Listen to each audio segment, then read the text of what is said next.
बस आ रहे हैं।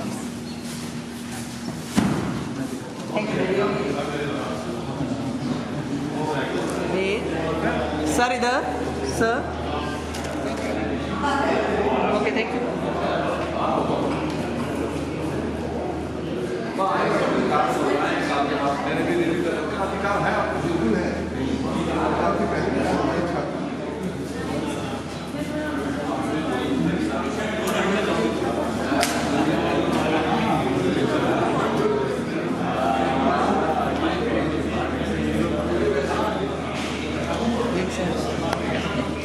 Thank you.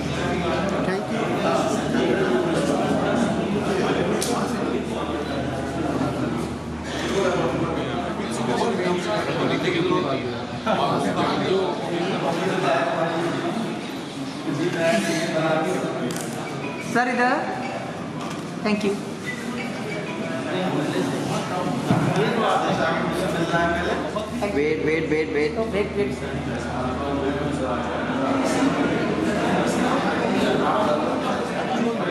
Wait.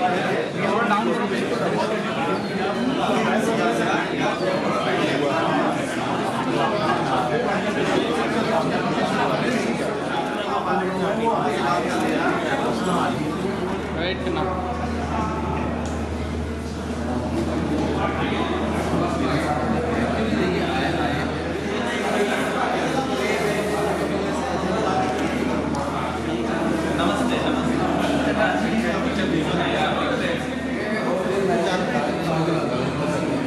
Very warm welcome to everyone who's joined us today.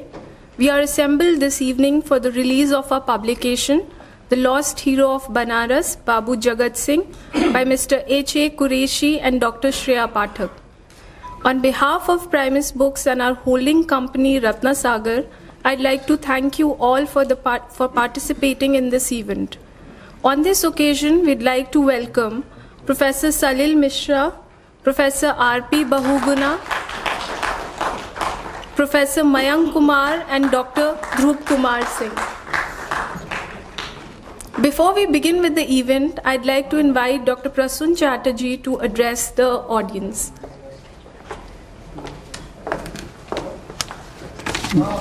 Good afternoon, everyone. From Primus Books, I would like to welcome our respected panelists, Professor Salil Mishra, Professor R.P. Bahuguna, Professor Mayank Kumar, and Professor Dhruv Kumar Singh. The author of the book, Mr. H.A. Qureshi, is here. We would like to welcome him. Thank you for being here, sir. And the descendant of Babu Jagat Singh, Mr. Pradeep Singh, is here. We would like to welcome him. Our managing director, Mr. Shugat Jain, could not be here. It was in the plans, but there is some urgent reason because of which he could not join us. Our founder, Mr. B.N. Verma, is here. We would like to welcome him. And our colleagues from Ratna Sagar and Primus Books, we would like to welcome them. And I extend my heartiest welcome and good wishes to everyone who's joined us in the audience today. It has been a wonderful journey for us to edit and publish The Lost Hero of Banaras, which seeks to revise some important aspects of the history of Banaras and Sarnath. We look forward to an engaging session of discussion about the book after its launch. Thank you.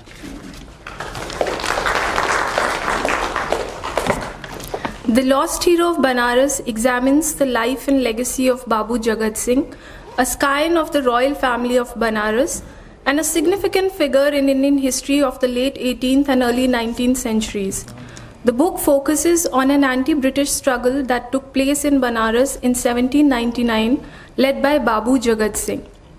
Now, before we move on to the main event, which promises to be a rich and truly interdisciplinary discussion, allow me to introduce this evening's discussants, beginning with our esteemed authors. Mr. H.A. Qureshi joined the Geological Survey of India in 1965, from where he retired as a gazetted officer in 2005. He is an alumnus of the Universities of Delhi, Jaipur, and Lucknow. He is also proficient in multiple languages, including Arabic, Persian, and Urdu.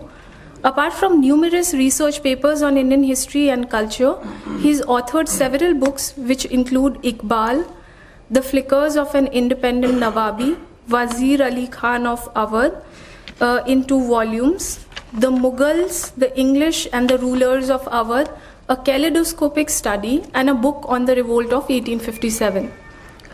Dr. Shreya Pathak is Assistant Professor at Vasanta College for Women, Varanasi. She has contributed several papers to research journals and is the author of The Ruling Dynasty of Benares State. I'd also like to welcome Mr. Pradeep Singh, who worked hard in getting together a team to research on this subject. We also have 4 eminent discussants with us this evening. Our first speaker, Professor Salil Mishra, currently teaches at the School of Liberal Studies, Dr. B.R. Ambedkar University. Professor Mishra has previously taught history at the Department of History and Culture, Jamia Millia Islamia. His work engages with modern Indian history with special focus on the Indian national movement, communal politics, partition of the subcontinent, politics of language, Hindi and Urdu, nationalism and identity politics. He has authored A Narrative of Communal Politics, Uttar Pradesh, 1937 to 39, a monograph in Hindi, Swaraj Party, and has published several articles in various books, journals, and newspapers. Our next speaker is Professor R.P. Bahuguna, who is a retired professor and former head of the Department of History and Culture, Jamia Millia Islamia. His research deeply engages with Bhakti and Sufi movement in medieval India, comparative religion, late pre-colonial Rajasthan, and history of Central Himalayan region. He has co-edited Negotiating Religion, Perspectives from Indian History, Revisiting the History of Medieval Rajasthan, Essays for Professor Dilbag Singh, published by Primus Books, and Reconfiguring the Historical Landscape of Rajasthan, Essays for GSL Devra. Professor Bahuguna published a monograph titled Conflict and Assimilation in Medieval North Indian Bhakti, an Alternative Approach. He requests all the panelists to formally release the book and hold it up for the audience.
Mr. Prasoon Chatterjee, Ms. Amrapali Sharma, Professor Bahuguna, Professor Mayank Kumar, Professor Dhruv Kumar Singh. मैं Primus और Jagat Singh royal family project को इस प्रयास के लिए मुबारकबाद देना चाहता हूं। जिस किताब को अभी हम लोगों ने समर्पित किया है, पब्लिक के लिए लोकार्पण किया है, जिसको रिलीज किया है, मेरे हिसाब से एक हिस्टोरियन के नज़रिए से मैं ये कहना चाहूँगा कि इस किताब का मेरे लिए, प्रोफेशनल हिस्टोरियंस के लिए 2 लेवल पर महत्व है। पहला तो ये कि हमारी जो जानकारी है उसमें इजाफा हुआ है उसके लेवल पर, और दूसरा मेरा मानना है कि एक प्रपोज्ड इंटरवेंशन या हस्तक्षेप उस स्तर पे। मैं दोनों को 5-5 मिनट में आपके सामने रखता हूं। पहला तो ये इजाफा जो हमारी जानकारी में हुआ है वो ये है कि हमारी आज़ादी की लड़ाई को आमतौर पे 2 हिस्सों में बांट के देखा गया है। एक तो वो जो कि पारंपरिक संघर्ष थे, जो काफ़ी जुझारू थे, लेकिन स्थानीय भी थे और अलग अलग वर्गों के, अलग अलग तबकों के थे, किसानों के, ट्राइब्स के, जमींदारों के, चीफटेंस के, स्थानीय शासकों के। 1757 से लेके लगभग हमारे देश में अलग अलग जगहों पर छुटपुट, कहीं छोटे तो कहीं बड़े, लगभग 200 के करीब विद्रोह हुए हैं 19वीं सदी के अंत तक, और इसका बहुत बड़ा क्लाइमैक्स जो है वो 1857 था। दूसरा दौर शुरू होता है लगभग उसके बाद से, जब साम्राज्यवाद विरोध, जो कि 1757 से काफी मुखर और काफी स्पष्ट था, वो राष्ट्रवाद की एक परिकल्पना, उसकी अवधारणा के साथ जुड़ता है और एक नया सिलसिला शुरू होता है, एक व्यवस्थित, एक संगठित, एक पैन इंडियन, अखिल भारतीय संघर्ष पे, जिसकी की परिणति कमोबेश 1947 में हमारी आजादी में होती है। निश्चित रूप से जो दूसरा दौर है हमारी आजादी का, इस पर बहुत ज्यादा लिखा गया है, बहुत सारे प्रमाण हैं हमारे पास, बहुत सारे दस्तावेज हैं, बहुत सारे डॉक्यूमेंट्स हैं, काफी मेमोयर्स हैं, बहुत सारे लोग थे जो जीवित थे काफी समय तक, जो, और इस वजह से जो हमारी आजादी का जो संघर्ष का ये वाला जो दूसरा दौर है, इस पर हमारी जानकारी अपेक्षाकृत काफी ज्यादा है, काफी अधिक है, बहुत कुछ लिखा गया है, बहुत कुछ हम जानते हैं। लेकिन जो 1857 से पहले के संघर्ष हैं, जो पारंपरिक संघर्ष हैं, उन पर अपेक्षाकृत काफी कम लिखा गया है और लिखना बहुत मुश्किल भी है। हमारे पास दस्तावेज नहीं है, हमारे पास रिकॉर्ड्स नहीं है, मेमोयर्स भी उतने नहीं हैं, और हमारी जानकारी भी काफी कम है। बहुत सारे ऐसे संघर्ष थे, वो या तो एक एपिसोड की तरह या एक घटना, परिघटना की तरह होते थे। वो एक घटना है, वो एक दिन की हो सकती है, एक महीने की हो सकती है, लेकिन कहीं ना कहीं पे उसको एक सिंगल एपिसोड की तरह होती थी, और लगता था कि ये बहुत सारी एपिसोड्स हैं स्ट्रगल की, संघर्ष की, जो कि उस तरह से कनेक्टेड एक दूसरे से नहीं है। उनकी कनेक्टिविटी जो है वो बहुत स्पष्ट नहीं हो पाती थी। ये जो किताब है जिसको कि आज हमने समर्पित किया है पब्लिक स्फीयर, पब्लिक के लिए, ये किताब एक ऐसी ही घटना, एक ऐसे ही एपिसोड, एक बहुत महत्वपूर्ण एपिसोड है, उस पर प्रकाश डालती है।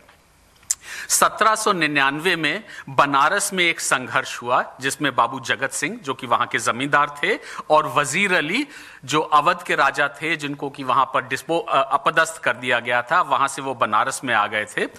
इन दोनों ने मिलकर उसका नेतृत्व किया था। दोनों को ही बाबू जगत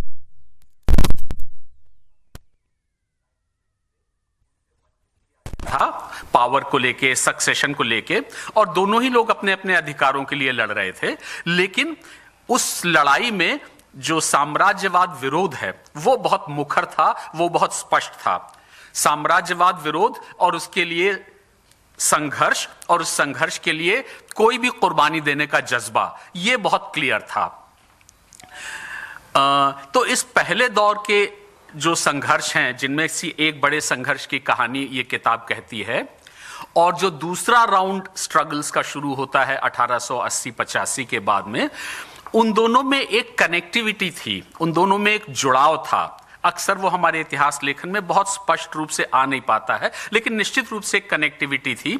निश्चित रूप से इन शुरुआती संघर्षों ने, जिनमें से एक संघर्ष का जिक्र ये किताब करती है, इन्होंने नेशनल मूवमेंट के लिए एक पृष्ठभूमि, एक बैकग्राउंड तैयार की होगी, एक चेतना और कॉन्शियसनेस के स्तर पे, एक ट्रेडिशन के स्तर पे विरोध की एक बहुत नई, बहुत रिच, बहुत ही जुझारू परंपरा की शुरुआत की, जिसने कि थोड़ा सा म्यूटेट होते हुए अलग शक्ल सूरत अख्तियार की 19-20वीं सदी में। तो ये दो जो फेज हैं हमारी आजादी की लड़ाई के, इनके बीच में एक गहरा रिश्ता है, एक खास कनेक्टिविटी है, जिसको कि समझने की जरूरत है, ज्यादा बेहतर तरीके से समझने की जरूरत है। तो इस किताब ने इस पारंपरिक संघर्ष के एक बहुत महत्वपूर्ण एपिसोड को उजागर किया है, उस पर जानकारी दी है, जो कि इसका एक महत्व है, और इसको एक लंबे कॉर्पस के साथ देखा जाना चाहिए, जिसमें कि पहले राउंड में और दूसरे राउंड की स्ट्रगल्स में एक जुड़ाव, एक कनेक्टिविटी, उनकी जो कॉमनैलिटी है वो ज्यादा बेहतर उजागर हो पाए। दूसरा जो प्रपोज्ड इंटरवेंशन की मैंने बात की वो ये है कि ये किताब एक इंटरवेंशन के लिए एक प्ली है, एक आग्रह है। वो प्ली क्या है, वो आग्रह क्या है? दोस्तों, हमारी हिस्ट्री राइटिंग में स्थानीयता को एक खास जगह दी जानी चाहिए, दिए जाने की जरूरत है। जब हमारे इतिहास लेखन में जब हिस्ट्री फ्रॉम बिलो का एक बहुत बड़ा हस्तक्षेप 80 के दशक में हुआ और वो बाद में और भी ज्यादा रिच और समृद्ध हुआ, तो अक्सर उसमें हिस्ट्री फ्रॉम बिलो से अभिप्राय जो था वो समाज के वंचित समूहों से था और उनकी लड़ाई, उनके जीवन, उनकी संघर्ष, उनकी कल्चर से था।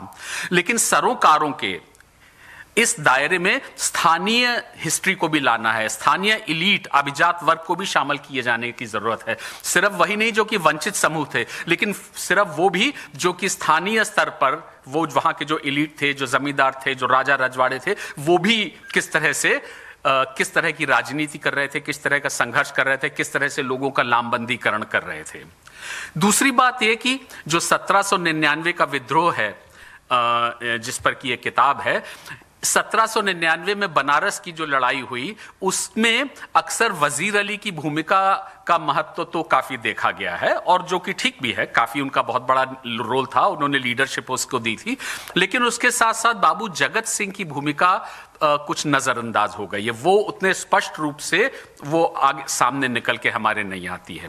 इस किताब की कोशिश है कि वजीर अली के साथ साथ, ये मतलब एक दूसरे के बरक्स नहीं है, दिस और दैट नहीं है, वजीर अली की भूमिका के साथ साथ बाबू जगत सिंह का जो योगदान है, का जो भूमिका है, जो उनका सैक्रिफाइस है, उस पर भी रोशनी पड़े, उनकी भूमिका पर, उनके एक्टिविज्म पर भी रोशनी पड़े, इतिहासकारों का ध्यान उधर भी जाए और जो इतिहास को पढ़ने वाले लोग हैं, जो इतिहास को कंज्यूम करने वाले लोग हैं, उनका भी ध्यान उधर जाए। तो इस किताब में एक नैरेटिव है, एक कहानी है, लेकिन इसी के साथ में बहुत सारे डॉक्यूमेंट्स लंदन से, कोलकाता से, आर्काइव से इकट्ठे किए गए हैं और उनको डाल दिया गया। तो एक तरह से बहुत बड़ा हिस्टोरियंस के लिए जो प्राइमरी मटेरियल जिसका कि महत्व होता है वो भी इसमें काफी इकट्ठा किया गया है। तो ये भी इस किताब का एक योगदान है। और आखिरी बात ये कि जो सारनाथ की जो डिस्कवरी हुई है, जो उसकी खोज हुई है, उसके साथ भी बाबू जगत सिंह का एक बहुत खास, बहुत अभिन्न, बहुत ही इंटीमेट रिश्ता है। सारनाथ को ढूंढने में भी जगत सिंह की विरासत है और इस विरासत को भी जानना जरूरी है। अक्सर जो हमारे पास दस्तावेज मिलते हैं उसमें सारनाथ की डिस्कवरी को कनिंघम और डंकन के साथ जोड़ के देखा जाता है, लेकिन ये किताब हमें ये भी बताती है कि जो खुदाई की शुरुआत हुई थी, जब एक्सीडेंटल डिस्कवरी हुई थी, तो उस पर सारनाथ और वहां के स्तूप और वहां का जो बिल्डिंग मटेरियल था उस पर सबसे पहले नजर जगत सिंह की पड़ी थी और सारनाथ के कंजर्वेशन में पहला कदम भी बाबू जगत सिंह ने ही उठाया था। तो ये भी बात सामने लाई जाने की जरूरत है। और अंत में इस किताब का सबसे बड़ा आग्रह और योगदान यही है कि इतिहास और इतिहास लेखन, अक्सर उसमें हम बात कनेक्टिविटीज की करते हैं, एक कॉम्प्रिहेंसिव व्यू की करते हैं, एक बिग पिक्चर करते हैं, जिसका कि एक महत्व है जो कि बहुत जरूरी है। लेकिन इसी के साथ साथ इतिहास महत्वपूर्ण है अपने एपिसोड्स में भी, स्थानीयता के स्तर पर, स्लाइसेस के लेवल पे, स्लाइसेस ऑफ हिस्ट्री। तो स्लाइसेस ऑफ हिस्ट्री भी उतने ही महत्वपूर्ण हैं जितना कि एक कॉम्प्रिहेंसिव व्यू और एक बिग पिक्चर है। ये किताब एक ऐसे ही स्लाइस ऑफ हिस्ट्री को हमारे सामने लाती है और उसकी कहानी है। और मेरे हिसाब से इसी तरह से मैं इस किताब को देखूंगा और इस किताब को लोगों के सामने रखने की वकालत करूंगा। बहुत बहुत धन्यवाद।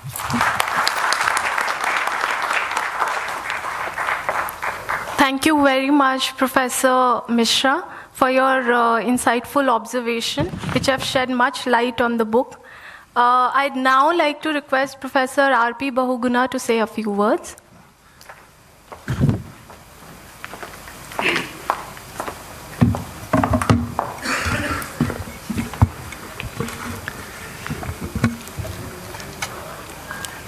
Mr. B.N. Verma, Prasoon, Professor Salil Mishra, Professor Mayank Kumar, Professor Dhruv Kumar Singh. When I was approached about 2 months ago by Mr. Pradeep Narayan Singh to read the book. And the book reached, he handed over the book to my department, in the office of the department. I was not able to read it for a long time. Then another copy came to me from Primus Publications, and I read the book. Since I'm a medievalist, I looked at it from the viewpoint of the post-Mughal 18th century period and thought that it was a work of local history. After reading the book, what I could make out was that it was basically a family history project, the project of Babu Jagat Singh royal family, and they formed a committee, and a historian was appointed, Dr. Shreya Pathak, and she wrote the detailed report. Then they realized that there has been some historical work on Babu Jagat Singh, if not directly, then part of a book which was written on another theme on Wazir Ali Khan, and there was a chapter on Babu Jagat Singh in that book, and that book in 2 volumes was written by none other than Dr. Qureshi. So they involved him in the project. So ultimately what you have before you is a work written jointly by 2 persons. One is Dr. Qureshi, who is an expert on Awadh history, who has written many books on Awadh history, and who has also written a book on sources for Awadh history. So I think he's a competent person to undertake an exercise of this kind. And the basic work was done, as I can make out, by Shreya Pathak, who is not there with us today, but I think her efforts also have to be appreciated. So it's a joint work by these 2 scholars. And then I think other members of the project also played a role in mobilizing the material, in collecting information from different archives, including India Office Library and regional archives in Banaras, in Kashi, in Allahabad, and in Calcutta. So on the whole, I think, as Professor Mishra also pointed out, it comes out as a work which is very rich and which can be looked upon as a work of local history and regional history. When I was reading it, I was reminded of some very interesting work that was done many years ago, almost 65 years ago, by Bernard Cohn, the famous anthropologist and historian on Banaras region. One article of Bernard Cohn is referred to in this book also in the bibliography, but unfortunately the insights have not been properly drawn from Bernard Cohn's work. Bernard Cohn had talked about 3 kinds of political systems in the 18th century, and if you look at those political systems from sitting in Banaras, from Banaras, then you have the Mughal imperial system, which now was represented by the Awadh Nawabi state. Then you have the Raja of Banaras, the Banaras Raj, represented by Balwant Singh and his descendants. Balwant Singh, I'm naming Balwant Singh because he was the king of Banaras for a very long time, for almost 30 years, between 1740 and 1770. So that was a very long period and very eventful period. And then the third tier of this political system is at the local level, the most dynamic level, the zamindars, the local magnates, the tax collectors, the ijaredars, because it is they who provided dynamism at the local level. And Bernard Cohn's study was a study of how these 3 levels of the political system interacted with each other, reinforced each other, or stood in a kind of hierarchical relationship with each other. So if you are if you are looking for more details, more empirical information on how the regional system functioned, what kind of relationship existed between the central authority, because by the end of the 18th century, this three-tiered political system was reduced to two-tiered. Why? Because the British came and the British replaced the Mughals. The Awadh Nawabi state was also virtually gone. So it became just two-tiered state between the British and the Banaras Raja. The local level elements were also incorporated into the British system. Many of them were removed. Permanent settlement was introduced, as the authors have also said in this book. It was introduced in Banaras in 1795 during the time of, I think, Sir John Shore. And then many local zamindars were virtually destroyed. And that is where, I would like to make my intervention in this entire debate. When I read the book, I realized that Jagat Singh was by and large silent during 1770s and 80s. He made a claim for the rulership of Banaras right from the time when Balwant Singh died. He said he also is part of the ruling family. Because if you look at the history of the family, there are 4 brothers, and those who became kings belonged to the branch of the family that descended from Mansaram.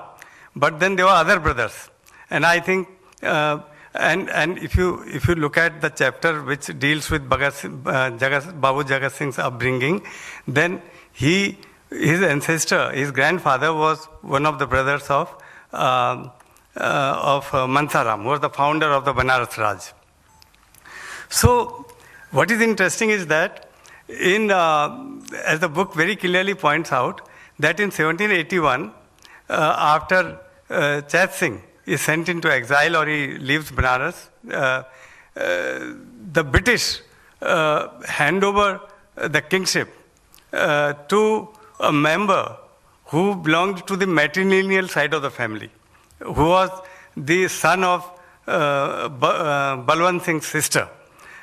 So that is where the problem comes. And this is where, this is the beginning of the story of Babu Jagat Singh from 1780 onwards, when he is trying to claim that he had a claim to be the king of Banaras because he belonged to the patrilineal side, to the male branch of the family.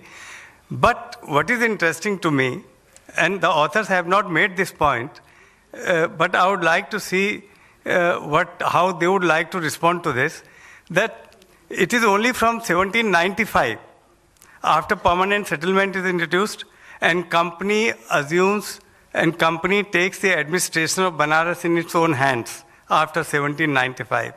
And, the Banaras ruler's powers are drastically reduced.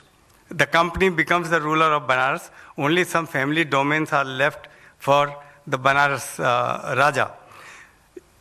And a direct relationship is established now between the company and the zamindars.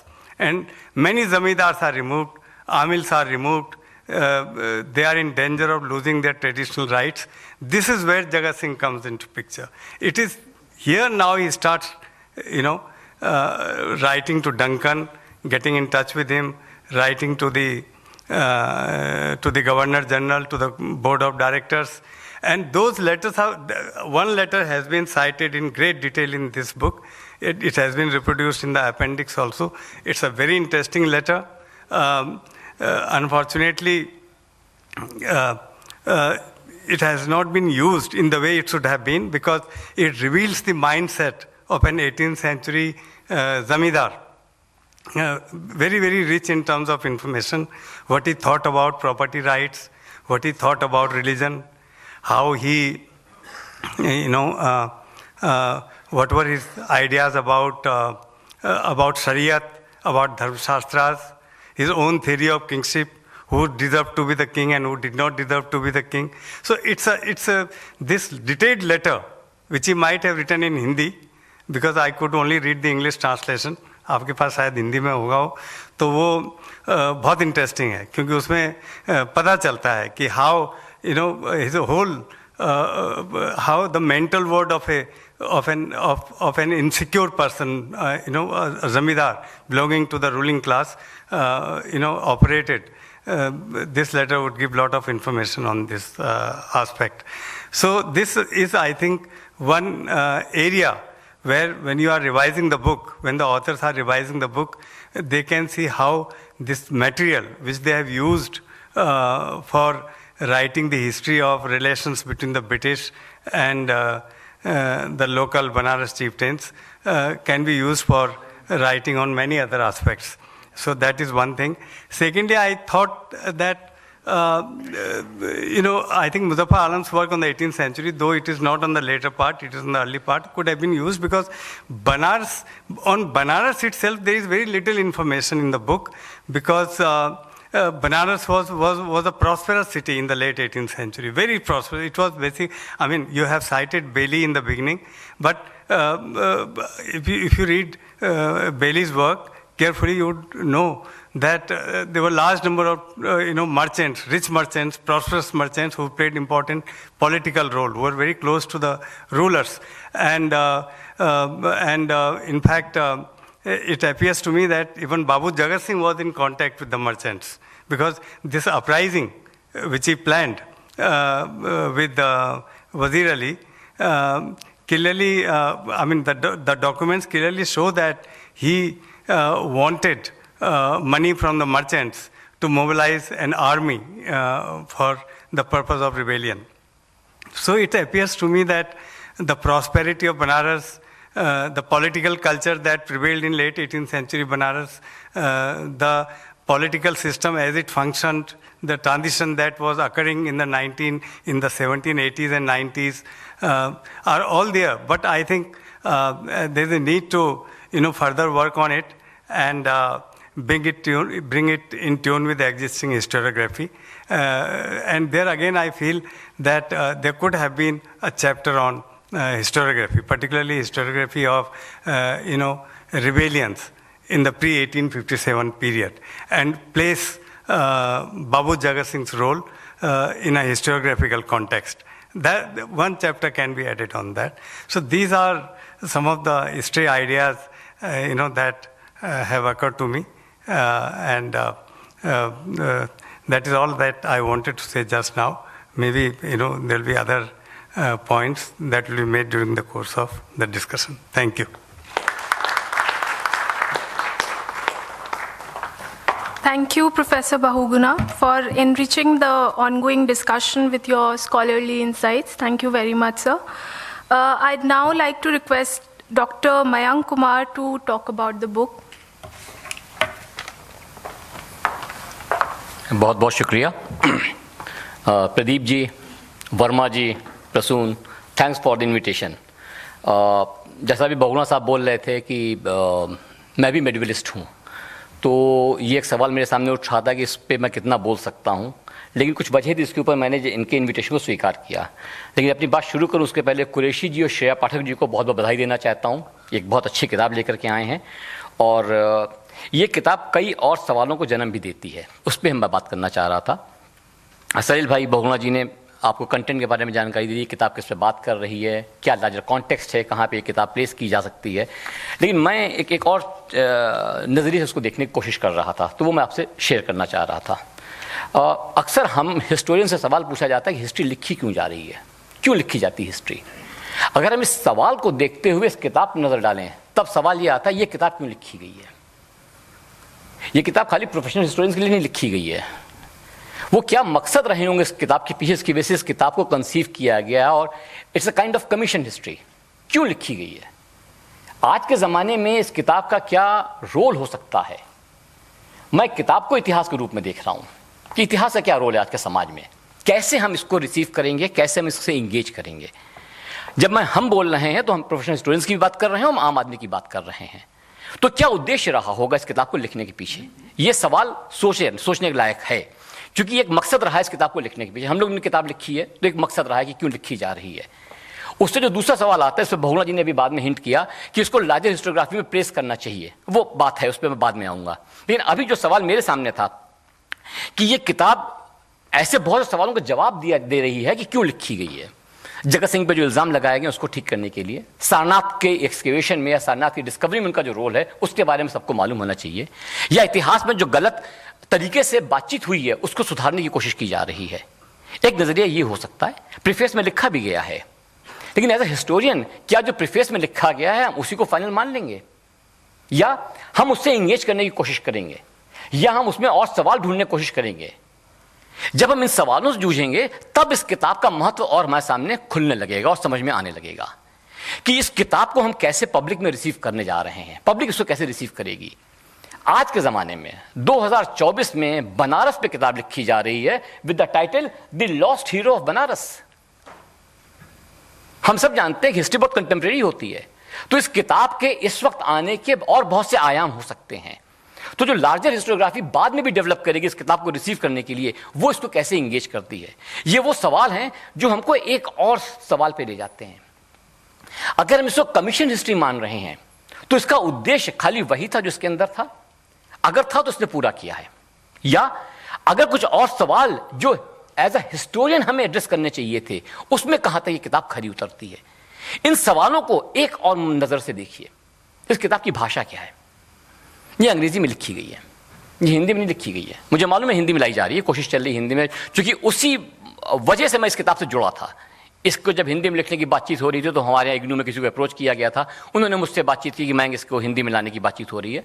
लेकिन ये किताब आई अंग्रेजी में है, ये यथार्थ है, आज का सच ये कि किताब अंग्रेजी में आई है। तो इस किताब को जिस मकसद से लाया गया है उसको अंग्रेजी में ही क्यों लाया गया, ये वो सवाल हैं जिनको हमें सोचना पड़ेगा और तब हम इस किताब को समझ पाएंगे। जो किताब के जो कंटेंट है बहुत क्लियर नैरेटिव लिखा गया है, उसका एक पर्पस है जिसके बारे में सलील भाई ने बात की, बहुगुणा जी ने बात की। मैं उसको और ज्यादा थोड़ा सा यूं कह सकते हैं प्रोबेटाइज करने की कोशिश कर रहा हूं कि क्यों इस किताब को लिखा गया है और कैसे ये अंग्रेजी भाषा के माध्यम से एक जगह बनाने की कोशिश कर रही है। अगर हम बनारस की जनमानस की बात करें, ध्रुव ने बुलाया, हम बनारस गए हैं, बहुगुणा जी भी थे, वहां जाकर के लगता है अंग्रेजी में बोलेंगे तो बात बेकार हो जाएगी, सारी बात बेकार हो जाएगी अगर हम अंग्रेजी में बोलने लग जाएंगे वहां के ऊपर। वहां मतलब मेजॉरिटी जहां पे आपको हिंदी में बात करनी पड़ेगी। तो ऐसे में इस किताब को अंग्रेजी में लाना, हिंदी में आएगी लेकिन अभी अंग्रेजी में आई है, तो क्या जो हमारा एकेडमिक सर्कल है उसके अंदर अभी भी अगर ऐसा इतिहास लिखा जा रहा है, उसकी मजबूरी है, बंदिश है, ये हमारे ऊपर एक मैं शब्द यूज करना चाहूंगा, दो कंट्रोवर्शियल, त्रासदी है कि हमें अंग्रेजी में लिखना पड़ेगा। हम बनारस पे बनारस का इतिहास लिख रहे हैं और अंग्रेजी में लिखना पड़ रहा है, तो जो मेजर ऑडियंस है वो इस किताब से कट जाती है। तो किताब का जो स्टेटेड पर्पस है क्या वो सर्व कर पाएगी, ये वो सवाल है जो इस किताब के संग हमें जुड़े रहेंगे। जो बात बहुगुणा जी ने कही उसको मैं कहना भी चाह रहा था कि इसको एक लार्जर हिस्टोग्राफी में प्लेस करना पड़ेगा, वो बहुत जरूरी है। And as a professional historians हम लोग इस सवाल से आज बहुत जूझ रहे हैं और आज के समय में यह सवाल बहुत सामयिक है, बहुत महत्वपूर्ण है। अगर हम आज के सरोकारों को 1799 पे लागू कर देंगे तो प्रॉब्लम हो जाएगी, अगर हम आज की कैटेगरी को वहां के ऊपर लागू कर देंगे तो प्रॉब्लम हो जाएगी। मैं इस किताब के उद्देश्य के संग जो लार्जर हिस्ट्री राइटिंग का ट्रेडिशन है उस पर भी एक कमेंट करने की कोशिश करने चाह रहा हूं कि अगर हम इसको, जैसा सलील भाई ने शब्द यूज किया, साम्राज्यवाद के खिलाफ विद्रोह के रूप में देख पाएंगे क्या हम? क्या साम्राज्यवाद का विरोध उस वक्त उस रूप में था जैसा हम आज समझते हैं? अगर नहीं तो हमें वहां की वोकैबुलरी के हिसाब से जगत सिंह को प्लेस करना पड़ेगा। हम आज के कॉन्टेक्स्ट में जगत सिंह को साम्राज्यवाद के विरोधी बोल सकते हैं, लेकिन उस वक्त के हिसाब से हमको हिस्ट्री को देखना पड़ेगा, तब हम इस किताब का सही आंकलन कर पाएंगे। तो ये वो सवाल हैं जो मुझे एक और दिशा पे, एक और मुद्दे पे आपसे बात करने के लिए मजबूर करते हैं। टीवी के ऊपर, फिल्मों के अंदर गुरु फिल्म आई धीरूभाई अंबानी को लेकर के, हर्षद मेहता को लेकर के एक बड़ा सीरियल बना, मैंने उसको देखा। क्या मकसद था उसका? वो भी इतिहास लिखा जा रहा था, वो भी एक तरीके का कमीशन इतिहास था। तो ये क्या एक हमें, जब हम लोग बात करते थे, मतलब मैं कह सकता हूं हमारी जनरेशन जो थी, हमारे सामने प्रिंट कल्चर बहुत इंपॉर्टेंट था। आज सोशल मीडिया ने वो स्पेस ले ली जिसके अंदर हर्षद मेहता और धीरू अंबानी टाइप पे फिल्में बन रही हैं। क्या ये किताब उस परंपरा का हिस्सा बनने जा रही है? जहां के ऊपर जगत सिंह के कंट्रीब्यूशन को उनके वंशजों के हिसाब से प्रेस करने की बातचीत हो रही है। मैं ये नहीं कह रहा हूं इसमें कुछ गलत है, मैं कहीं ये नहीं कह रहा हूं कि ये गलत है, मैं सिर्फ ये कह रहा हूं कि इस कोशिश को आज के समय में जो इतिहास समझा जा रहा है उसके परिप्रेक्ष्य पे भी देखने की जरूरत है। ये प्रोजेक्ट हमको जो हिस्ट्री राइटिंग के फ्रेश नैरेटिव्स हैं उन पे और कोर्स करेक्शंस के लिए भी मजबूर करेगी। हम प्रोफेशनल हिस्टोरियंस को हमें अपनी इतिहास की उस समझ को रिविजिट करना पड़ेगा जहां पे हम सिर्फ आर्काइव्स के डॉक्यूमेंट की बात करते थे, जिससे किताब बहुत रिच है। लेकिन जिनके लिए लिखी गई है उनके लिए आर्काइव्स का क्या महत्व है, हमें इस पर भी बात करनी पड़ेगी, क्योंकि तभी हम इस किताब के मूल्य को वहां के समाज के संग प्लेस कर पाएंगे। जो इसके ऑब्जेक्टिव्स हैं उसमें कुछ हमें एक्सेप्ट होंगे, कुछ हमें नहीं एक्सेप्टेड होंगे, वो अलग बात है। लेकिन किताब लिखने के इस प्रोसेस के अंदर जो लार्जर इतिहास को आज की समझ है उसको समझने की कोशिश जरूर की जानी चाहिए। यह बात मैं आप सबसे कहना चाहता हूं। अपनी बात खत्म करूंगा यह कहते हुए, इस किताब का मूल्य या इस किताब के सहारे आज के समय को समझना इसकी आफ्टर लाइफ में समझ में आएगा। किताब पब्लिश हो गई है, उसके ऊपर कमेंट्स आएंगे, इसके ऊपर रिसीव की जाएगी, तो जो इसकी आफ्टर लाइफ होगी वो भी हमें ये बताएगी कि ये इसी वक्त जो किताब लिखी गई थी, इसी वक्त इसी टाइटल के संग ऐसी किताब क्यों आ रही थी। तो इस किताब का जो दूसरा बड़ा महत्वपूर्ण पहलू हमारे सामने है, अभी तो पब्लिश हो गई है लेकिन बाद में जब हम इस पर रिविजिट करेंगे तब हमें एक नई दृष्टि मिलेगी इस किताब को समझने की भी, आज के समय को समझने के लिए भी और 1799 को भी समझने के लिए। Thank you very much. Thank you, Dr. Mayank Kumar, for your observations. I'd now like to request Dr. Dhruv Kumar Singh to come and say a few words.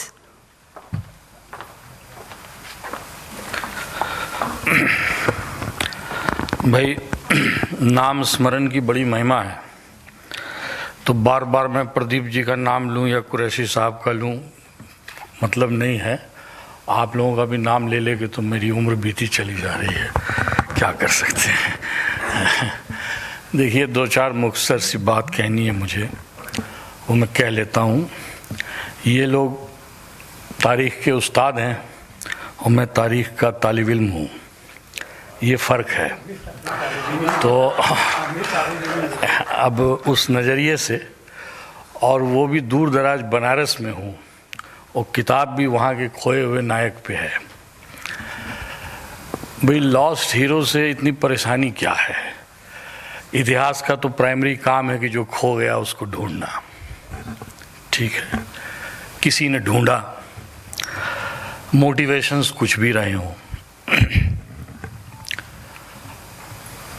होने भी चाहिए मोटिवेशंस अलग अलग। हमें ये किताब क्यों आखिरी तक पढ़ने की मजबूरी रही, ये मैं कहना चाहता हूँ। जो बात कह दी गई है उसको पृष्ठभूमि में रखिएगा, मैं उसका खंडन मंडन नहीं कह रहा, क्योंकि हमारी बात उन सब बातों की पृष्ठभूमि में ही समझ में आएगी। देखिए, बनारस एक रीजन है, क्षेत्र है, और बड़ी लंबी परंपरा है उसकी।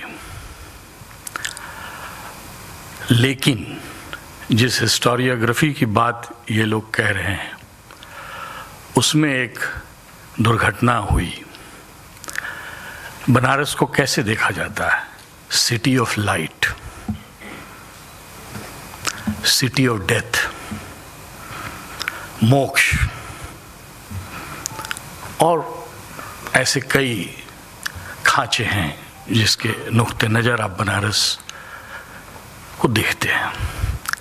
इसमें दुर्घटना ये हुई कि जो राजनीतिक बनारस था वो खो गया, वो फिसल गया, वो थोड़ा दरकिनार हो गया। और 2000 साल की राजनीति तो बहुत मेहनत मशक्कत की मांग करती है। ये कहते हुए कि जो बड़ा हैपनिंग सिटी है, मोस्ट वेल अटेंडेड सिटी है हिस्टोरियंस के द्वारा, Banaras is one of the most well attended city bye historians. लेकिन वहाँ भी ये दुर्घटना घट गई। और ये तो बहुत नियर पास्ट है, ये तो 18वीं सदी के करवट का समय है। उस समय के भी नायकों का लेखा जोखा या खलनायकों का लेखा जोखा।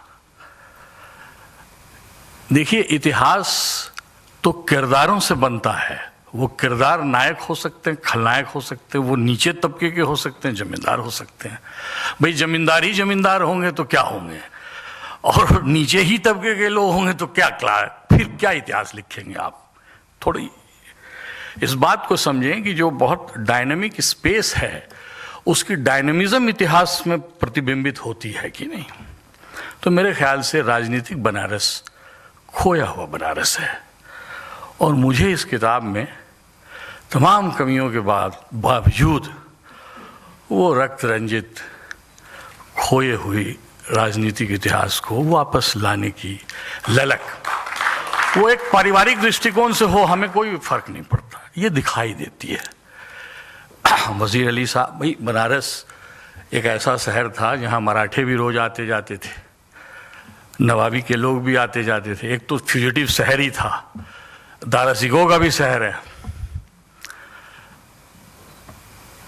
वो उतना ही पर्शियन मूवमेंट वाला शहर है जितना दिल्ली था।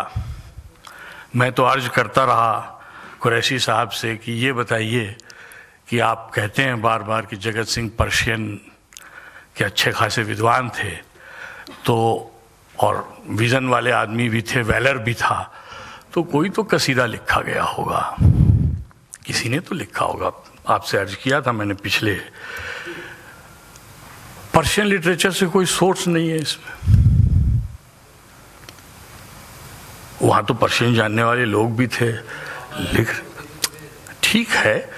It is comparatively Persian sources are much less than the archival sources.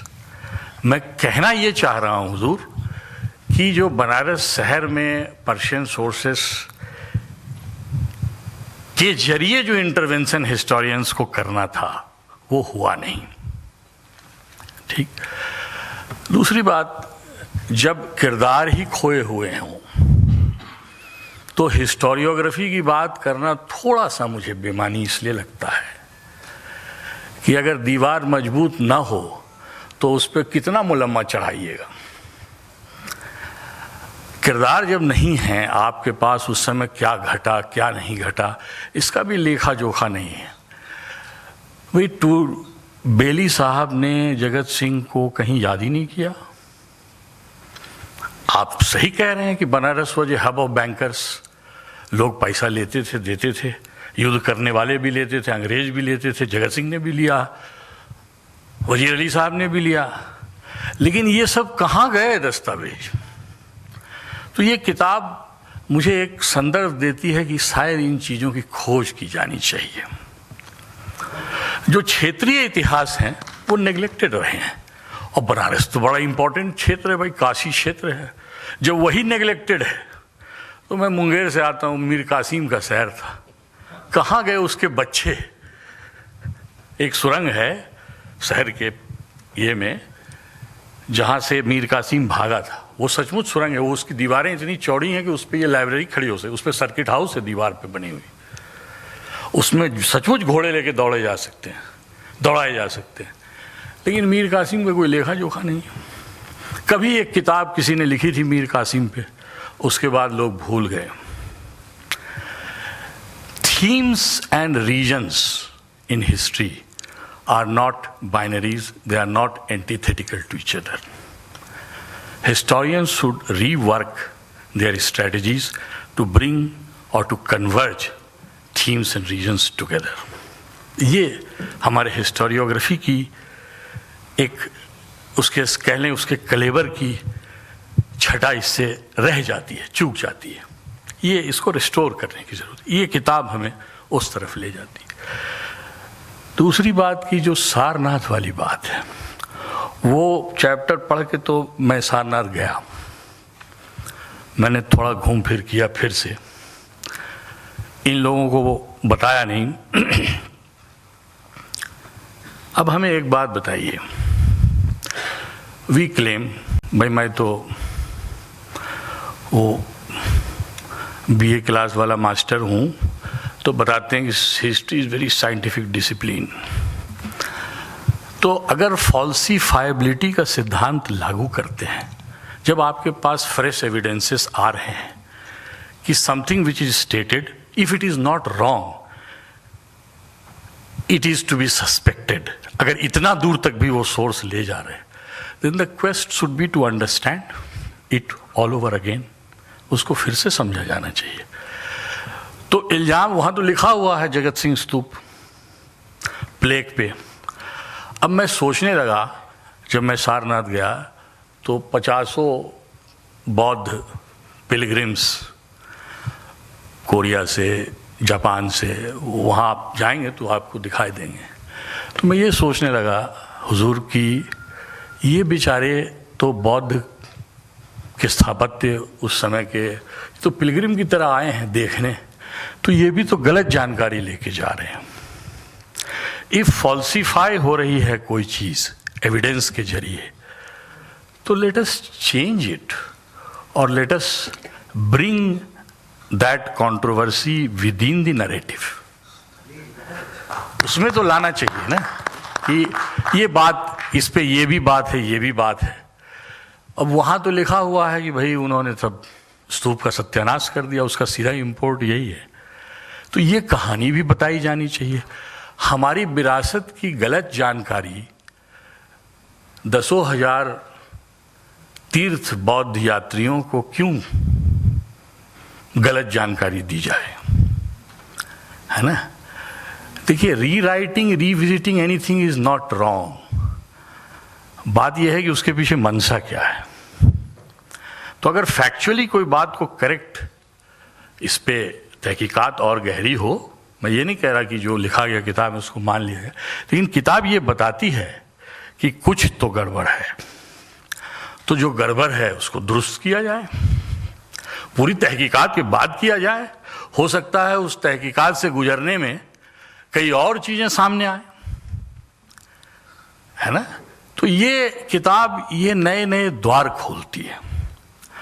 अब जो मैं आपसे बौद्ध तीर्थ यात्रियों का जिक्र कर रहा था, तो थोड़ी देर के लिए सर ये सोचा जाए कि बुद्धिज्म की तो एक ग्लोबल हिस्ट्री भी है आज। तो बनारस का तो उस बुद्धिज्म के ग्लोबल हिस्ट्री में एक नया रोल ये किताब दर्शा रहा है, एक नए पात्र को उस हिस्ट्री से जोड़ रहा है। तो हम लोगों को तो ये निमंत्रण है, ये आमंत्रण है कि this should be explored further and further. चूंकि ये किताब सवाल खड़े करती है, इसलिए मुझे लगता है कि इसको पढ़ा जाना चाहिए। ये जो हमने कई ऐसे बिंदु बताए जहां से प्रस्थान हो सकता है, कुछ नई जानकारियों के लिए ये प्रस्थान बिंदु बन सकते हैं। तो चूंकि ये किताब कई प्रस्थान बिंदुओं को हमें मुहैया कराती है, तो हमें लगता है उस नुक्ते नज़र से इसका स्वागत होना चाहिए। रही बात हमारे पहले जो अर्जी लगाई मैंने आपके सामने पर्शियन सोर्सेस की, हिंदी सोर्सेस की, मुझे आश्चर्य होता है कि भाई कोई आदमी है, इतनी कुछ चीज़ें वहाँ रक्त रंजित हुआ सब कुछ, तो इस पे कुछ गीत भी लिखे गए होंगे, कुछ इसका नमूना मिल जाता। तो देखिए, हम लोगों ने अपने क्षेत्रीय इतिहास को थोड़ा सा इस दोष को मान लेने में कोई हर्ज नहीं है। क्षेत्रीय इतिहास अब एक दोयम दर्जे का इतिहास लेखन समझा जाने लगा है। इसको वापस उसके मयार पर लाने की जरूरत है। ये किताब इस बात को रेखांकित करती है मेरे ख्याल से। अब भाई मैं बनारस से आया हूँ, तो कबीर की नगरी है, तो निंदक नेड़े राखिए। है ना, थामे कुटी छवाए, तो कुछ तो हमें भी इसमें। एक तो मुबारकबाद प्राइमस को कि उन्होंने ये किताब निकाली, लेकिन निकालने के क्रम में देखिए, जब कोई पाठक बहुत डूब के किताब पढ़ता है और तब अक्षर बेमेल हो जाते हों अगर सामने, तो वो बिल्कुल वैसे ही है जैसे सड़क पे कोई स्पीड ब्रेकर टूटा हुआ किसी यात्री को मिल जाए। इस किताब में बहुत सारे मिस्टेक्स रह गए।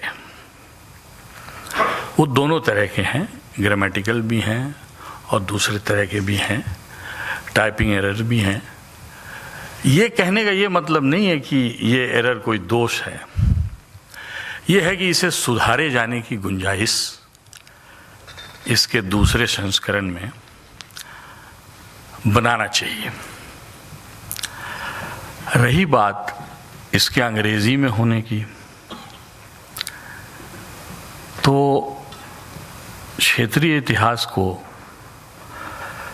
पहले अंग्रेजी में और तब हिंदी में लिखा जाना चाहिए, क्योंकि तस्दीक तो मुझे इन्हीं से करानी होगी कि ये इतिहास है ना, वरना कहाँ कोई मानने को तैयार है। सर आप बताइए, हिंदी में अगर हम पहले लिख देते तो लोग तो इसको दोयम दर्जे का पहले ही मान लेते।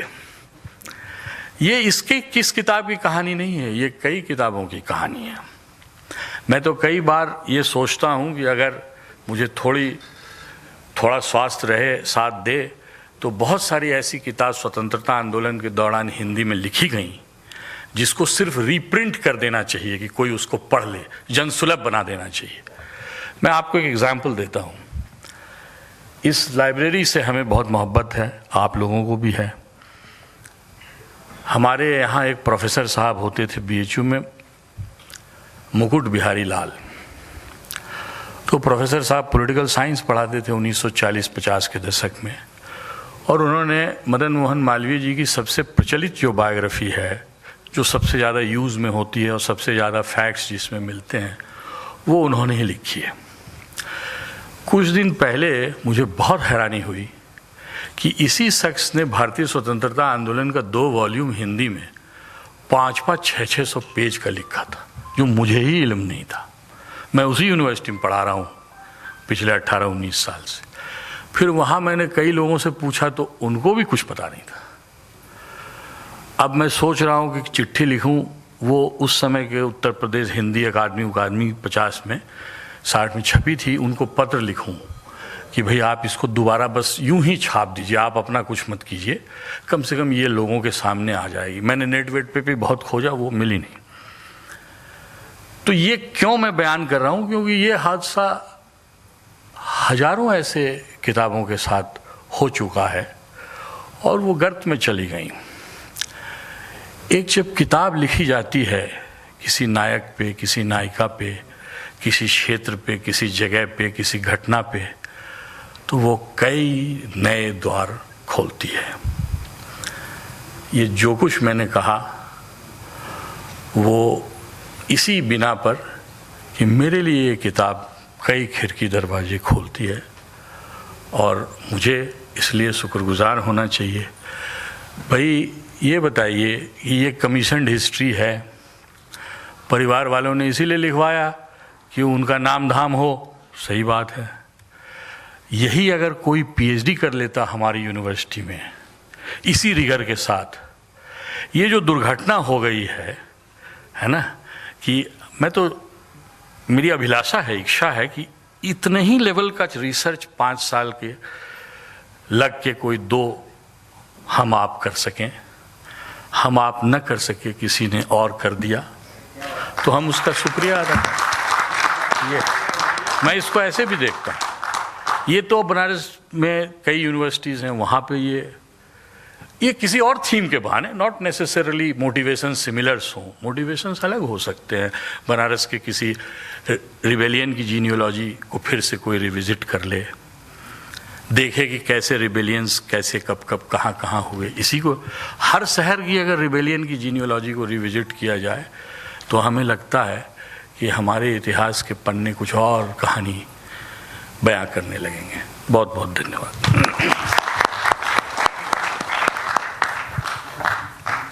Thank you, Dr. Kumar, for sharing your views with all of us.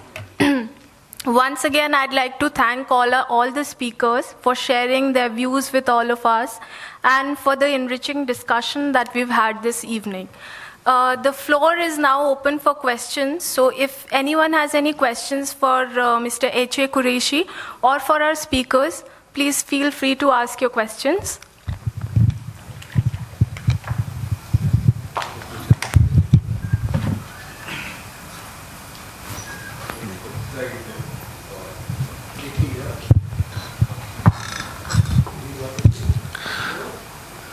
मेरा नाम वलय सिंह है, मैं ऑथर और जर्नलिस्ट हूँ खुद, और अभी बनारस के ऊपर एक बुक पर काम कर रहा हूँ। आप लोगों का सुन के तो थोड़ा घबरा भी गया हूँ, इतने सारे हिस्टोरियंस और उनके विचारों को, और किस तरह का रिगर चाहिए ऐसी शहर को जो इतना वेल अटेंडेड है बाय हिस्टोरियंस है। पर मैं सबसे पहले प्रदीप जी को और कुरैशी साहब को और श्रेया जी को बधाई देना चाहूँगा कि उन्होंने एक इतिहास के खोए हुए किस्से को, एक कहानी को वो बाहर लाए। पर उससे जुड़ा एक आई थिंक एक किस्सा रह गया है, इस बारे में मैं कुरैशी साहब से पूछना चाहता हूँ कि ये सेंट हेलेना का क्या किस्सा है, उसके बारे में अगर आप थोड़ा सा बता पाएँ। सर किताब में तो लिखा हुआ है, लेकिन अगर आप आज अपने खुद उसको बयां करें तो बहुत अच्छा रहेगा।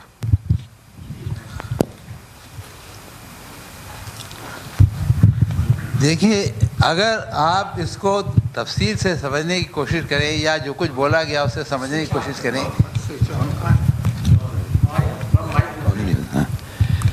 तो आपको ये समझ में आ जाएगा कि ऐसा क्यों हुआ, कि जो भी आदमी था, जिस आदमी के विरुद्ध ये एक्शन लिया जाना था, वो बाबू जगत सिंह थे। उनके विरुद्ध उन्होंने ये एक्शन क्यों लिया।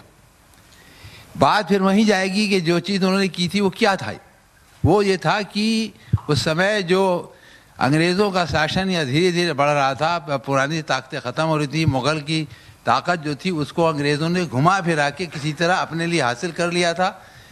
और जो पहले मुग़ल एम्पायर से मान्यता पाते थे, उनके पार्ट थे, उनके हिस्सा थे, वो अलग हट के फिर वो उनकी राजनीति चल रही थी, किस तरह हमारा राज्य आ जाए और बाकी सब ख़त्म होते चले जाए। तो जो उन्होंने जब पहला काम किया, उनका जो था सोचना दोनों का, वज़ीर अली का और जब बाबू जगत सिंह जी का, कि ज़मान शाह अगर हमला कर दे तो उस वक्त अंग्रेज़ों को सेना फना जगह चली जाएगी, यहाँ चली जाएगी, तो उस समय हम सारे ज़मींदार मिलके इनको यहाँ से खदेड़ते हुए कलकत्ता तक ले जा सकते। ये उनकी थिंकिंग थी। तो किताब में जो लिखा गया वो ये लिखा है उनकी थिंकिंग क्या थी, क्यों थी, किस लिए थी। उस समय उन्होंने 85,855 आदमियों से ये वादा ले लिया था कि जैसे ही हमला होगा हम सब आपके साथ मिलकर अंग्रेज़ों को यहाँ से भगाते हुए कलकत्ता तक ले जाएंगे। फिर उसके बाद ये हुआ कि वो ये चीज़ नहीं हो सकी, तो वज़ीर अली चूँकि मेन था, उसी के ज़रिए से और ये सब काम हो रहे थे, उनको अचानक कलकत्ता जाने के लिए कहा गया। तो आप एक प्लान बनाते हैं ज़िंदगी में, जीवन में भी प्लान बनाते हैं कि आज मैं ये करूँगा, उसके बाद अगर ये नहीं हुआ तो ये करूँगा, ये नहीं होगा तो भाई ये करूँगा। यही सब रहता है, यही इनके साथ भी था कि ज़मान शाह हमला करता तो ये करता, सिंधिया जी मदद करते तो मैं ये करता, 85,000 आदमियों से लड़ता। अचानक में आया कि नहीं आपको कलकत्ता जाना है, 15 दिन का समय है, तो वो कुछ भी नहीं कर सकते, अब चले जाते चुपचाप कलकत्ता। उन्होंने कहा नहीं, हम हार नहीं मानेंगे, ज़मान शाह नहीं आ सकता, सिंधिया जी हमारी मदद नहीं कर सकते, हमारे इतने भाइयों ने हमसे कहा था कि हम तुम्हारा साथ देंगे, तुम बढ़ो तो आगे तो बढ़ो, हम तुम्हारे पीछे आएंगे, तुम्हारी सफलता के 5 दिन के अंदर हम 80,000 आदमी आके खड़े हो जाएंगे। ये था। तो अंग्रेज़ों ने जब उनको पकड़ा, उनके ऊपर मुकदमा चलाया, ये सोचा कि भाई ये तो बड़ा ख़तरनाक आदमी है, अभी तो हमारे राज्य पूरी तरीके से भारत में स्थापित हुआ ही नहीं, अगर ये फिर अगर कहीं इसको रखा गया, वहाँ से भाग आया, वहाँ से चला आया, तो ये अब 85 लाख लाया, पूरे हिंदुस्तान को खड़ा कर दिया। तो ये वो भय था, ये वो डर था उस आदमी से, इतनी उनके दिलों में दहशत बैठी हुई थी कि उनको पकड़ने के लिए 3 महीने तक इसी बनारस सिटी के अंदर 3 महीने तक इंतज़ार करना पड़ा कि अगर अभी हमने उसको छेड़ दिया तो अभी यहाँ से शुरू होगी लड़ाई, और कहाँ जाएगी ये उन्हें भी पता नहीं था। तब उन्होंने कहा कि नहीं, पहले एक तारीख मनाई जाए, एक दिन निश्चित किया जाए। उस दिन तमाम लोगों को गिरफ्तार किया गया, उसमें बाबू जगत सिंह जी को भी गिरफ्तार किया गया। फिर उनमें मुकदमा चलाया गया। मुकदमा चलाने के बाद कहा कि नहीं, इनको फांसी की सजा दी जानी चाहिए, ना तो बड़ा गलत काम कर दिया, सारे अंग्रेजों को मार डाला, ये कर दिया, वो कर दिया। लेकिन फिर उसके बाद उन्होंने कहा कि यार अगर इसको फांसी दे देंगे, फांसी कितनी देर की होती है, कितनी देर का कष्ट इसे मिलेगा, फांसी पे लटके मर जाएगा। नहीं, इसको फांसी नहीं देनी चाहिए। कुछ ऐसी युक्ति करे जाए कि जिंदगी भर ये अपने दिलो दिमाग में ये उम्मीद लिए चले जाए कि तूने ऐसा किया था, देख इसका तुझे क्या नतीजा वगैरह पड़ेगा। उसको ऐसी जगह भेजा जाए जहाँ से लौट के ना आ सके। नेपोलियन को जब अंग्रेजों ने हराया था तो उसके अल्बा में कैद कर दिया, भाग आया था वहां से। तो अंग्रेजों को बाद में उसको सेंट हेलेना में भेजना पड़ा था, जो समंदर के अंदर है, समंदर से चारों तरफ से घिरा हुआ है। वहां से अगर आदमी आना चाहे तो आ नहीं सकता। तो उन्होंने कहा नहीं, इस जैसे खतरनाक आदमी को बजाय यहाँ रखने के, बजाय फांसी देने के, सेंट हेलेना भेज दो। ये थी वजह जो उनको सेंट हेलेना भेजा गया। खौफ, डर, उनका भय, उनकी कर सकने की योग्यता, उनको अंग्रेजों से भगाने की एक युक्ति और होती। बना जैसे सिटी में 12,000 आदमी इकट्ठे किए गए, 5 घंटे अंग्रेजों से लड़ते रहे। बड़े बड़े लोग, टीपू सुल्तान, फला ढिमाल, सबको उन्होंने हरा दिया। अवध का नवाब खुद बक्सर में हार गया, बंगाल का नवाब खुद पलासी में हार गया। 5 घंटे वो 12,000 आदमी लड़े हैं इस बंगाल के, वो बनारस के शहर के अंदर। मामूली नहीं होता है। मस्केट्स, आर्टिलरी और जो और दूसरी तरह की उनके पास पावरफुल आर्टिलरी थी, उससे लड़ाई हो रही थी। बढ़ते थे आगे, 5-6 दिन बाद हमले किए अंग्रेजों पे, और उनको आर्टिलरी लगा के बढ़ते हुए लोगों को पीछे भागाना पड़ता था, मारना पड़ता था। 5 घंटे की लड़ाई के बाद तब वो हुआ कि भाई अब हम आगे नहीं कर सकते हैं। तो उस वक्त उन्होंने यहाँ से जाना गोरखपुर मंजूर किया कि अब वहाँ जाके हम लड़ाई अपनी जारी रखेंगे। वजीर अली गए थे, लेकिन बाबू जगत सिंह जी का नहीं गए, वो बहादुरी से अपनी जगह टिके रहे। मैंने कोशिश करी, नहीं हो पाई। तो देखिए, ज़िंदगी में यही चीज़ होती है, आपने एक चीज़ सोची, दूसरी चीज़ सोची, लेकिन अल्टीमेटली अंत में हमें ही करना पड़ता है। भारत की आज़ादी यूँ ही नहीं हो गई। ऐसी होते होते लोगों के दिलों में जज्बा उठा, इससे लोग जुड़े, जनमानस जागा, तो उसमें टाइम लगता है। वो तो सिर्फ पॉलिटिकल पावर हासिल करने का युग था। 18 सेंचुरी थी क्या, उसे तो समझो। जब उसे समझोगे नहीं तो आगे का इतिहास क्या लिखोगे।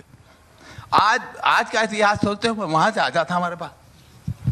ये विरासत नहीं है, ये थॉट प्रोसेस होता है, दिमाग होता है, मस्तिष्क होता है इंसान का, उसके बनने में समय लगता है। एक आइडियोलॉजी होती है जो आदमी को लेके जाती है। आज हम जो कुछ भी हैं, जहाँ जितने लोग भी बैठे हैं, किसी ना किसी आदर्श पर, किसी ना किसी आइडियोलॉजी पर, किसी सोच पर टिकी है। तो उनकी अपनी सोच थी, वो एक दौर था, एक ट्रांजिशन पीरियड होता है हर जगह। डायनेमिज्म तो थी, लेकिन ट्रांजिशन पीरियड था। रॉयल्टी से ट्रांसफर हो रही थी चीज कॉलोनियलिज्म की तरफ, और कॉलोनियल थे वो सिर्फ इकोनॉमी। आज इकोनॉमी पे ही सारा दुनिया में इकोनॉमी की ही लड़ाई है। अब क्या रह गया, कौन किसको फतेह करता है। अरे सुपर पावर भी कुछ नहीं कर पा रही है जरा सी एक चीज को, जो कि हम सब मिलके चाहते हैं वो हार जाए। ऐसी चीज है। तो ये चीज होते होती दूसरी चीज, मैं इस प्रोजेक्ट से उस वक्त जुड़ा था जहाँ पर एक आदमी पहले से काम कर रहा। उनका अपना एक प्रोग्राम था, उनके अपना चैप्टराइजेशन था। मेरा काम था उनको इनके उसको प्रोजेक्ट को पूरा करा देना। वो मैंने पूरा करा दिया। मैं करता तो ऐसे ही करता, हो सकता है जितने मेरे तमाम भाई कह रहे हैं हिस्टोरियन, मैं तो वैसे ही करता, मैं खुद हिस्टोरियन हूँ। तो ये चीज़ है। बाकी और कुछ पूछना चाहें हाजिर।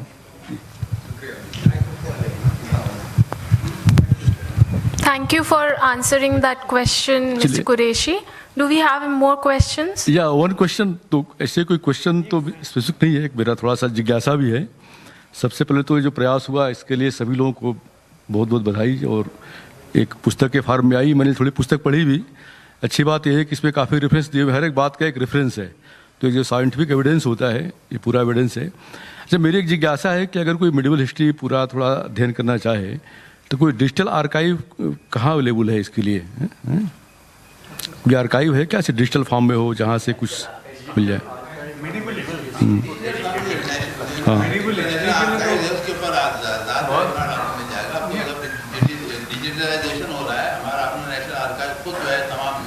रोज ने कहा ना कि हमें कुछ खोजा इंटरनेट पे, कहीं कुछ मिला नहीं, तो ऐसे कुछ रिपोजिटरी बन रही है क्या ऐसे कि हिस्ट्री को लेकर के भी? अच्छा, चलिए सर कुछ बता रहे हैं, बहुगुणा कुछ बता रहे हैं। आप ये पूछ रहे हैं कि medieval history कहाँ है? हाँ, कहाँ अवेलेबल है? डिजिटल आर्काइव हाँ हो रहे हैं, धीरे अच्छा हो रहे धीरे डिजिटाइज हो रहा है। अगर आप देखें for instance Rajasthan state archives Bikaner, काफ़ी ऑलमोस्ट 40-50% उन्होंने डिजिटाइज कर दिया, आप डायरेक्टली भी एक्सेस कर सकते हैं। नहीं, उस समय के किसी महत्वपूर्ण व्यक्ति के बारे में जानना है किसी को? हाँ बिल्कुल है, वो 18th सेंचुरी तक का बहुत मटेरियल है। नेशनल आर्काइव जैसे बता रहे हैं वो भी कर रहे हैं। जो है एक जोधपुर में मानसिंह पुस्तक प्रकाश है, वहाँ 18वीं शताब्दी की बहुत बहियाँ हैं, वो भी डिजिटाइज हुई हैं। जैसे इस पुस्तक के बहुत सारे सोर्स पूरी तरह से तो नहीं है कि आप ये कहेंगे पूरी तरह से नहीं, इस पुस्तक में बहुत सारे सोर्स तो लंदन से भी लिया हुआ है ना। पुस्तक में बहुत सारे सोर्स लंदन से भी लिए हुए हैं, तो ऐसा कुछ कुछ सोर्स लिए हुए हैं। मिडिवल में आप मिडिवल की बात कर रहे हैं तो मिडिवल में लंदन से कहाँ से लिए होंगे? मिडिवल तो इंडिया का ही होगा ना। नहीं, उसके पहले का, थोड़ा उसके पहले भी अगर हम जाएं तो जो आर्काइव को लंदन में है, कुछ रिपोजिटरी वहाँ पे है, कुछ लिंकेज यहाँ से है क्या? इंडिया में जो रिपोजिटरी है उससे कोई लिंकेज भी बन रहे हैं क्या? नहीं, वो इंडिया के सोर्सेज हैं, हिंदुस्तान के सोर्सेज हैं।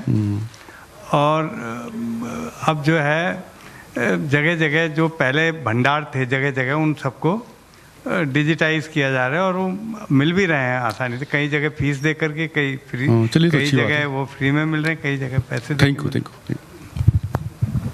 यू। मैं भी एक चीज़ जोड़ना चाह रहा था। अभी जो बात ध्रुव जी बोल रहे थे, डिजिटल आर्काइव्स को अगर हम रीजनल लोकल हिस्ट्रीज जोड़ना चाहेंगे तो एटलीस्ट इंडिपेंडेंस के शुरुआती दौर के अंदर बहुत ज़्यादा काम एटलीस्ट इन प्रिंट कल्चर में अवेलेबल हुआ, बहुत सी चीज़ें डॉक्यूमेंट की गई और अवेलेबल हुई। अब उनको डिजिटल किया जा रहा है। सो इस प्रोसेस को 2-3 रूप में देखना पड़ेगा। एक, आर्काइव्स की बात बहुगुणा जी कर रहे थे, जो हमें बीकानेर स्टेट आर्काइव में दिखता है, इसमें ऑफिशियल डॉक्यूमेंट्स भी दिख रहे हैं, लेकिन उन ऑफिशियल डॉक्यूमेंट्स या जो लोकल लेवल के ऊपर हिस्ट्री थी उसकी जो समझ बहुत से पीरियडिकल्स में छपी, बहुत से जर्नल्स में छपी, अब वो भी डिजिटली अवेलेबल हो रहे हैं। सो मिडिवल देखने के लिए this nothing called medieval archives. हम मॉडर्न की बहुत सी आर्काइव से भी मेडिवल को रेफर बैक कर सकते हैं। इट्स अ प्रोसेस, बट वो बहुत सी जगह और रीजनल लेवल के ऊपर हम लोग अभी सिर्फ नॉर्थ की बात कर रहे हैं, साउथ में भी बहुत ज़्यादा डिजिटली चीज़ें अवेलेबल की गई हैं। Thank you. मैं रामचंद्र प्रधान, मैं स्वामी सहजानंद सरस्वती किसान आंदोलन और समाजवादी आंदोलन पर कुछ काम कर रहा हूँ। सिंह साहब के लिए एक इन्फॉर्मेशन देना चाहता हूँ कि बनारस के त्रिरत्न में गोपीनाथ कविराज, आचार्य नरेंद्र देव, सत्यनारायण शास्त्री वैद्य, इनकी चर्चा होती। मुकुट बिहारी लाल जी ने आचार्य नरेंद्र देव की जीवनी लिखी है। उस जब आप चिट्ठी लिखे तो ये भी जोड़ दें उसमें, ये मैं कह रहा था। बिल्कुल सही जानकारी दे रहे हैं। उन्होंने आचार्य नरेंद्र देव पर भी एक पूरी मुकम्मल किताब लिखी थी, वो भी अगर रीप्रिंट हो तो।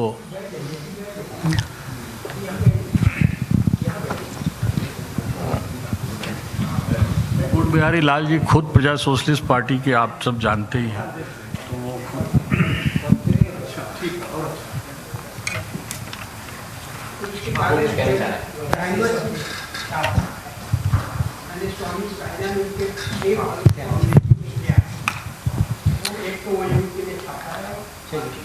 अगला क्वेश्चन। सुधीजनों, आज के इस उद्बोधन में कुछ चीजें मैं जोड़ देना चाहता हूं। हम जब बहुत गहराई से सोचते हैं तो 225 वर्ष पीछे जाकर क्या कुछ हुआ था उसको खंगालने की कोशिश डॉक्टर हामिद अफाक कुरैशी साहब ने किया। और यहीं से प्रश्न उठता है कि 225 वर्ष पहले की हुई घटना में आखिर आज की तारीख में क्या मिलेगा। मुझे नहीं लगता कि कोई ऐसा गवाह होगा 225 वर्ष पहले का कि आज की तारीख में मिलेगा, सिवाय कागजात और दस्तावेजों के अतिरिक्त हटके हमें क्या मिलेगा। लेकिन जो मैं जोड़ने की वाली बात कह रहा हूं, इस पे एक डॉक्यूमेंट्री मैंने बनाई और मैं सोच रहा था कि मैं शुरुआत कैसे करूं। लिखने वाला चाहता है कि लोग पढ़ें 225 वर्ष पहले क्या हुआ था, लेकिन डॉक्यूमेंट्री देखने वाला तो सोचता है कि क्या हुआ था वो आंखों से देखूं। तो एक बात मेरे दिमाग में आई कि 225 वर्ष पहले जो लोग मरे होंगे इस कत्ल गारत में, वो तो यहीं दफन किए गए होंगे, उनकी लाशें इंग्लैंड नहीं गई होंगी। इलाका वही रहा होगा, छावनी इलाके का मिलिट्री, जहां यह घटना घटित हुई थी। और इससे एक बत्ती जली कि उन कब्रिस्तानों में खंगाला जाए क्या 225 वर्ष पहले का कुछ है। और जो मैं जोड़ने की बात कह रहा हूं सुधीजनों, आपको जान के आश्चर्य होगा कि वाराणसी के मकबूल आलम रोड स्थित ईसाइयों की कब्रिस्तान में 7 जो अंग्रेज अधिकारी मारे गए थे, उसमें commander Cherry, captain Conway, Richard Evans और ग्राहम, इनकी कब्रें आज भी मौजूद हैं। लेकिन यह दिलचस्प नहीं था मेरे लिए। दिलचस्प तो यह था कि उस पर लिखा हुआ था कि 14 जनवरी 1799 की उस बगावत में ये मारे गए थे। यह भी आश्चर्यजनक नहीं था मेरे लिए। आश्चर्यजनक तो यह था कि दुनिया में आज तक मैंने कोई ऐसी कब्र नहीं देखी थी जिस पे मरने वाले के साथ साथ मारने वाले का भी नाम लिखा हो। और जिसको दस्तावेजी प्रमाण चाहिए वो काशी के अंदर जाके मकबूल आलम रोड स्थित उस कब्रिस्तान को देखे जिस पे मरने वालों का नाम लिखा है और साथ ही में लिखा है मर्डर्ड बाय वजीर अली 14 जनवरी 1799। इसलिए मैं कुरैशी साहब को धन्यवाद देता हूं कि 225 वर्षों का जो कुछ हुआ उसको किताब में लाने का उन्होंने प्रयास किया। और रही बात उद्देश्य की, सवाल पूछा जा रहा है कि इसको लिखने का क्या उद्देश्य। मैं तो सिर्फ एक उद्देश्य जानता हूं कि हमारे पुराने लोगों की यह वो विरासत है जिसको पढ़ने वाली आज की पीढ़ी अगर पढ़े तो वो राष्ट्र के लिए सर्वस्व न्यौछावर करने के लिए हमेशा तैयार रहे। और इसलिए इस तरह के इतिहास का आना बहुत जरूरी है और ऐसे लोग भी होने बहुत जरूरी हैं जो उसे खोज कर लाकर समाज के सामने रखें। बहुत बहुत धन्यवाद इस छोटी सी बात जोड़ने के लिए। Thank you. Okay, thank you so much. So before we end the evening's program, you'd like to say that it has been such an honor to be a part of this wonderful event. On behalf of our organization, I'd like to extend my heartfelt gratitude to our esteemed guests, Professor Salil Mishra, Professor R.P. Bahuguna, Dr. Mayank Kumar, Dr. Dhruv Kumar Singh, and Mr. Pradeep Singh. Sincere thanks are also due to Mr. Sugat Jain, Dr. Prasoon Chatterjee, Mr. B.N. Verma, and the entire team of Primus for their cooperation. Finally, I'd like to thank all of you present here for finding the time to be with us today and for helping us make this event a grand success. Thank you, one and all. Thank you so much, everyone, for joining us today.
Good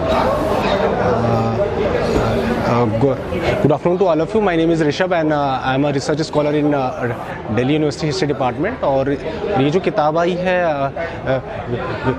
we all know कि अभी यहाँ book launch हुआ है तीन मूर्ति library में, and I just want to say that कि I've not read the book full, but I think it is a major contribution in the existing historiography and particularly the political history of Banaras in 18th century and after 1780s onwards, and the bibliography is quite rich and the archival sources, whether the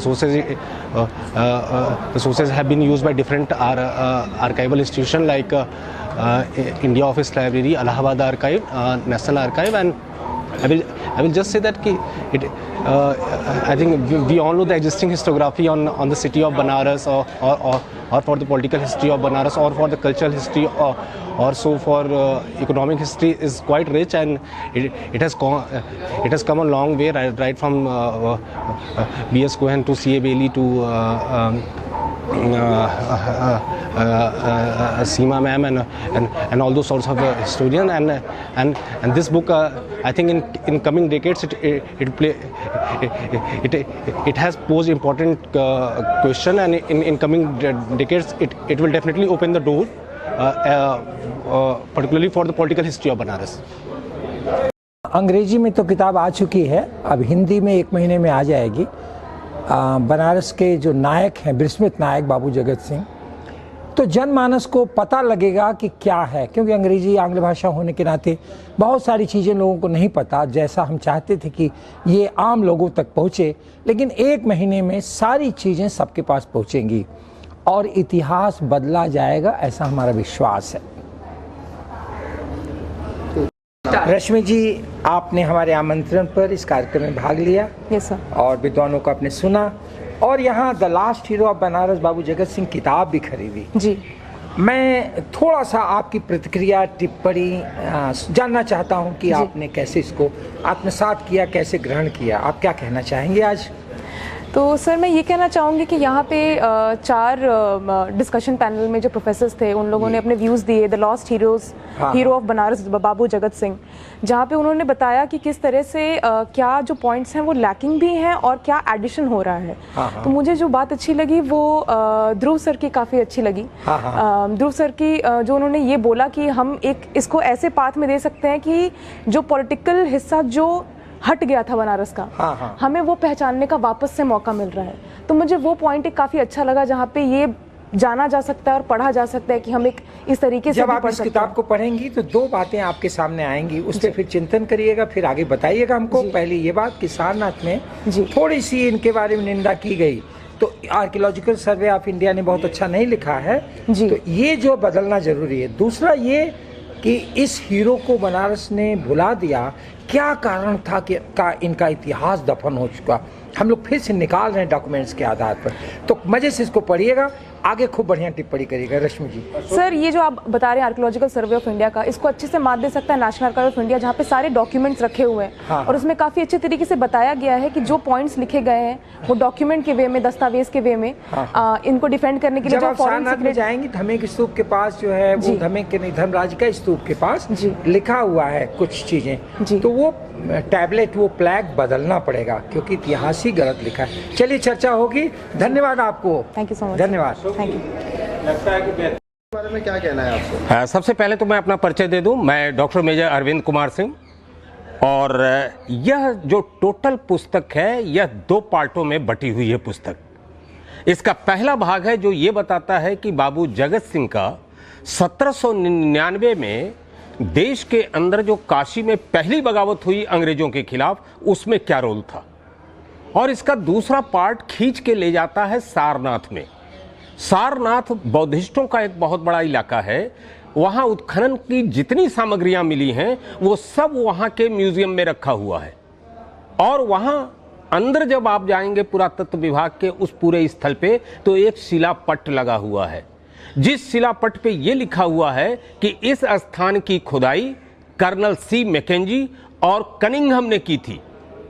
लेकिन साथ में वहां जगत सिंह का भी नाम आता है कि इस स्थान की सबसे पहली खुदाई करने वाले बाबू जगत सिंह थे। लेकिन एक ऐसा वाक्य लिखा हुआ है जिसके ऊपर यह पूरा शोध कार्य प्रारंभ हुआ और जिसकी परिणति इस पुस्तक के रूप में आई। वो वाक्य ये लिखा हुआ है कि बाबू जगत सिंह ने उत्खनन के दौरान इस पूरे स्थल को विनष्ट कर दिया, जबकि जगत बाबू के राज परिवार के लोगों का कहना है कि यह सही है कि उत्खनन उन्होंने किया लेकिन विनष्ट नहीं किया, क्योंकि वहां पे एक खुदाई में मंजूषा मिली। उस मंजूषा में कुछ अस्थियां थीं, सोने के पत्थर थे, मोती थे, और यह मिलते ही उन्होंने खुदाई कार्य रुकवा दिया, अस्थियों को गंगा में प्रवाहित किया और जो मंजूषा मिली उसे एशियाटिक सोसाइटी या बंगाल को ले जाके उन्होंने दे दिया। आज की तारीख में भी एशियाटिक सोसाइटी या बंगाल में उस मंजूषा को देखा जा सकता है जो बाबू जगत सिंह ने जमा कराया था। और इनके फ्रीडम फाइटर की जहां तक की स्थिति है, आज भी वाराणसी के अंदर 225 वर्ष पुरानी वो कब्र मौजूद है जो वाराणसी के 1799 की उस बगावत में मारे गए 7 अंग्रेज अधिकारियों में 4 अंग्रेज अधिकारियों की है। Commander Cherry, captain Conway, Richard Evans और ग्राहम। और उस पूरे कब्र के ऊपर लिखा हुआ है कि मर्डर्ड बाय वजीर अली। भले 225 वर्ष का कोई गवाह आज की तारीख में हमें न मिले, लेकिन काशी के अंदर की वो कब्र और आसमान में चमकता हुआ सूरज जो उस वक्त भी था, आज की तारीख में है, ये 2 सबसे बड़े गवाह हैं इस पूरे पुस्तक के, जो हमेशा माइलस्टोन के रूप में ये सारी कहानी बताते रहेंगे पूरी दुनिया को इस पुस्तक के संदर्भ में। Thank you.